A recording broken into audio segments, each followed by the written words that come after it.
wabarakatuh. Bismillahirrahmanirrahim. Allahumma sholli wa sallim wa barik ala sayyidina wa maulana Muhammadil Fatih lima ukhliqa wal khatim lima sabaqa wa nasil haqqi bil haqqi wal hadi ila siratikal mustaqim wa ala alihi wa sahbihi wasallim. Amma ba'd.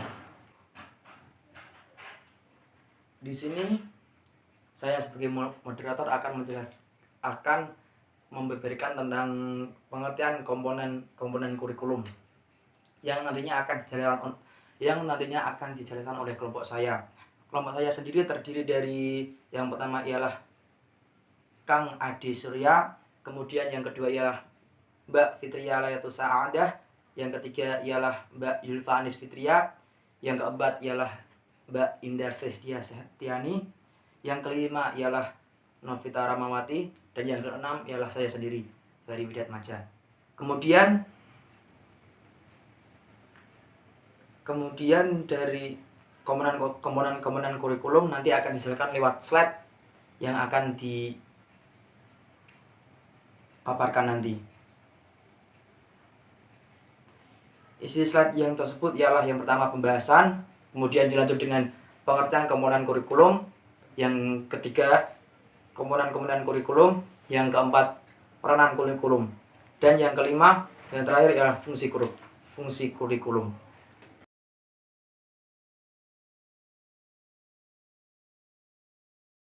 Baiklah teman-teman, sebelum kita memasuki apa saja itu komponen-komponen kurikulum, kita terlebih dahulu harus mengetahui tentang pengertian kurikulum. Kurikulum merupakan nilai dan harapan yang dituangkan dalam bentuk rencana atas program pendidikan untuk dilaksanakan oleh guru di sekolah. Isi kurikulum adalah pengetahuan ilmiah termasuk kegiatan dan pengalaman belajar yang disusun sesuai dengan taraf perkembangan siswa.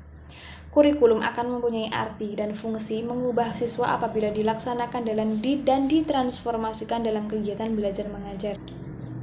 Dalam Undang-Undang Sikdiknas Nomor 20 Tahun 2003, pada pasal 1 ayat 19 dijelaskan, kurikulum yaitu seperangkat rencana dan pengaturan mengenai tujuan, isi, dan bahan pengajaran, serta cara digunakan sebagai pedoman penyelenggaraan kegiatan belajar mengajar untuk mencapai tujuan pendidikan tertentu. Kurikulum merupakan salah satu komponen yang sangat penting keberadaannya dalam sistem pendidikan. Karena kurikulum merupakan alat untuk mencapai tujuan pendidikan sekaligus menjadi pedoman dalam proses pembelajaran. Yang selanjutnya mengenai komponen-komponen kurikulum. Komponen-komponen kurikulum terdiri dari 4 macam. Yang pertama yaitu tujuan, yang kedua isi, yang ketiga strategi, dan yang keempat adalah evaluasi kurikulum. Yang pertama mengenai tujuan.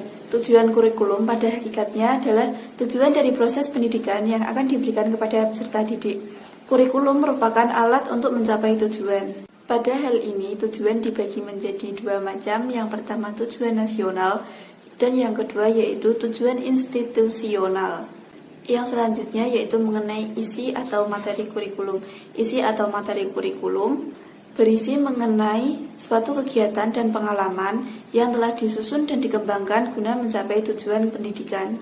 Dalam membicarakan isi atau materi kurikulum, hal-hal yang harus diperhatikan yaitu yang pertama, kurikulum didefinisikan sebagai bahan belajar dan mengajar. Yang kedua, antara isi dan metode harus berjalan secara konstan. Secara umum, isi kurikulum dibagi menjadi 3 bagian. Yang pertama logika, yang kedua etika, dan yang ketiga adalah estetika. Oke, yang selanjutnya yaitu yang poin ke-C, sistem penyampaian atau strategi. Sistem penyampaian atau strategi merupakan suatu sistem atau strategi yang digunakan dalam menyampaikan materi yang mencakup strategi dan pendekatannya, metode pengaturan kelas, serta memanfaatkan media kelas. Strategi meliputi rencana, metode, dan perangkat kegiatan yang direncanakan untuk mencapai tujuan tertentu. Strategi dalam pembelajaran memiliki peranan penting dalam berjalannya suatu pembelajaran. Strategi pembelajaran berkaitan dengan cara dalam menyampaikan isi kurikulum dalam rangka pencapaian tujuan yang telah dirumuskan. yang poin KJ, yaitu evaluasi kurikulum. Evaluasi kurikulum adalah untuk memeriksa kinerja kurikulum secara keseluruhan, ditinjau dari berbagai kriteria. Indikator kinerja yang dievaluasi tidak hanya terbatas pada efektivitas saja, namun juga relevansi, efisien, dan kelayakan program. Jadi, evaluasi kurikulum memegang peranan penting baik untuk penentuan kebijakan pendidikan pada umumnya maupun untuk pengambilan keputusan dalam kurikulum itu sendiri. Hasil-hasil kurikulum dapat digunakan oleh para pemegang kebijakan pendidikan dan para pengembang kurikulum dalam memilih dan menetapkan kebijakan pengembangan sistem pendidikan dan pengembangan model kurikulum yang digunakan. Dalam konteksnya, evaluasi kurikulum mempunyai tujuan, fungsi, dan cara evaluasi yang menjadi penunjang keberhasilan evaluasi kurikulum tersebut. Yang selanjutnya akan dijelaskan oleh teman saya. Oke, selanjutnya kita akan membahas tentang peranan kurikulum. Peranan kurikulum yaitu ada 3. Yang pertama ada peranan konservatif, yang kedua ada peranan kritis dan evaluatif, dan yang ketiga adalah peranan kreatif.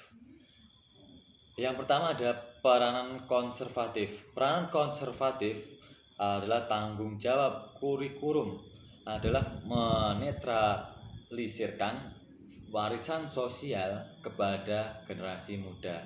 Dan yang kedua ada peranan kritis dan evaluatif.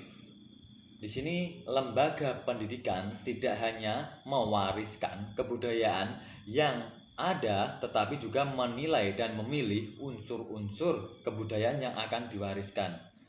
Kurikulum turut aktif berpartisipasi dalam kontrol sosial dan menekankan unsur berpikir kritis.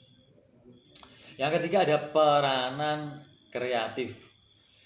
Di sini kurikulum melakukan kegiatan-kegiatan yang kreatif dan konstruktif, dan dalam arti menciptakan dan menyusun sesuatu yang baru sesuai dengan kebutuhan masa sekarang dan masa mendatang di dalam masyarakat, seperti itu.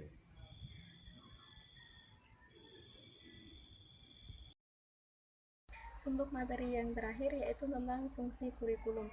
Nah, fungsi kurikulum ini dibagi menjadi 6. Yang pertama, fungsi penyesuaian. Fungsi ini berfungsi membantu individu agar mampu menyesuaikan diri dengan lingkungannya secara menyeluruh. Fungsi yang kedua yaitu fungsi integrasi. Fungsi ini berfungsi untuk mendidik pribadi-pribadi yang terintegrasi. Fungsi yang ketiga yaitu fungsi diferensiasi. Fungsi ini memberikan pelayanan terhadap perbedaan-perbedaan perseorangan dalam masyarakat.